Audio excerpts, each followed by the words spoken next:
గురువుగారు కార్తీక మాసంలో ఉపవాసం గురించి తెలియజేస్తారా గురుగారు? కార్తీక మాసము చాలా శ్రేష్టమైనటువంటిది. ఉపవాస దీక్షలు పాటించవలసిన సమయం కూడా. కార్తీకము, మార్గశీర్షం ఈ 2 మాసాలు వస్తాయి. అయితే అష్టాంగ హృదయం ఏం చెప్తుందంటే కార్తీక మాసం రోజు ఉదయం 12 గంటల లోపలనే కడుపు నిండా భోంచేయాలని చెప్తుంది. ఉదయం 12 గంటల లోపలనే కడుపు నిండా భోంచేయాలి కార్తీక మాసంలో.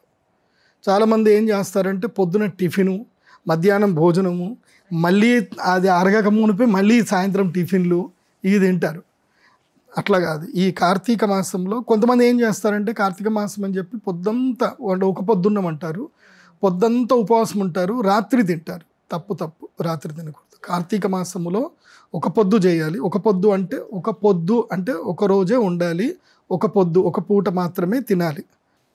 సో ఆ ఒక పూట తినాలి. అది కూడా ఉల్లిపాయలు ఏవి తినకూడదు. ఉల్లిపాయ, వెల్లుల్లిపాయ ఇవి తినకూడదు. ఇవి నిషేధం. సో కార్తీక మాసంలో వెజిటేబుల్స్ చక్కగా తినాలి. వెజిటేరియన్సే తినాలి. మార్నింగ్ ఉదయాన్నే లేచి 9-10 లోపలనే కడుపు నిండా తినాలి. తిని సాయంత్రం వేళల్లో పండ్లు, పలహారాలు ఏమైనా కూడా తినొచ్చు. ఇవి కంటిన్యూగా కార్తీక మాసం మొత్తం కూడా చేయాలి. ఇలా చేస్తే గనక వాళ్ళకి ఆరోగ్యము బాగా ఉంటుంది, లివరు క్లీన్ అవుతుంది, వాళ్ళకి చాలా బాగుంటుంది. దీనివల్ల ఇంకోటి ఏం జరుగుతుంది తెలుసా? మంచి పుణ్యం కూడా వస్తుంది.